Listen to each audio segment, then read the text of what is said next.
Hi guys, mag-scrambled egg tayo ngayon with pancit canton. Let's go! Bayota!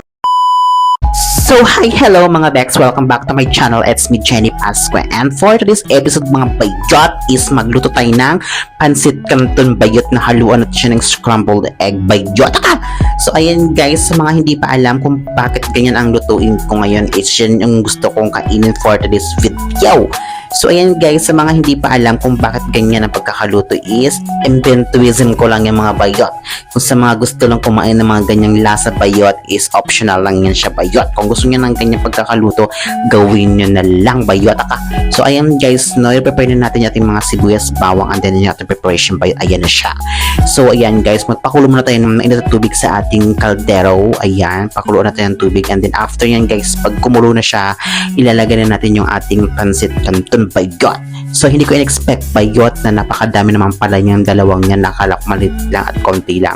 So, habang pinapakulo ko yun guys, pinapalambot is i-ready ko yung aking scrambled egg. Tinimplahan ko na siya at nilagyan ko na siya ng paminta bayot. So, ayan, kumulo na yung ating pancit canton guys, ating noodles. Check natin siya guys na medyo luto-luto na talaga siya kasi dapat lutuin natin yung pancit canton bayot kasi hindi maganda pag hindi siya luto bayot. So, ayan guys, ipiprepare natin ating kawali guys at painitin natin at lagyan natin siya ng keso ba yan bayot or ano ba yan, siya di siya nagmamantika bayot. So, ayan lang nga, na-prank lang ako, nagmamantika naman pala siya. So, ayan guys, the scrambled egg na natin, isusunod natin dyan guys. Then, ayan, i-mix-mix natin siya hanggang sa mag-dry na siya bayot. Parang ikaw napaka-dry. Charing. So, ayan guys, set aside natin siya guys. And then, syempre, ilalagay natin yung ating pinalambot na pancit canton na noodles bayot. So, ayan, lapatong natin yung ating scrambled egg kanina na tinabi natin. And syempre, lalagyan na natin siya ng ating panlasa dun sa ating pancit canton bayot. Yung kanyang mga pansahog bayot. So, ayan guys, no, halu-haluin na natin siya. And then, yan lang. Ayan na siya guys. Para lang ka lang nagluto ng pancit canton, pero nilagyan lang natin siya ng arty-arty bayot na nilagyan siya ng timplado na scrambled egg. So, ayan guys, yung ayan, sa ating pagkakaluto guys, gusto ko siya malata-lata. So, ayan, kasi noodles siya bayot, kailangan siya lutuin ng bonggang-bongga. So, ayan guys, kumakain ako dyan. Sana nagustuhan nyo ang video na yan at sana nagustuhan nyo rin kung paano ko siya niluto guys. Sa mga mahilig sa mga pancit canton dyan guys, kung gusto nyo lang medyo may arty-arty, ayan, gawin nyo yan para magkaroon din ng ibang eksena bayot. So, ayan guys, kumakain na ako dyan at sabayan nyo ako sa pagkain dyan guys kung hindi pa kayo naghahaponan at ayan, kumain na rin kayo bayot.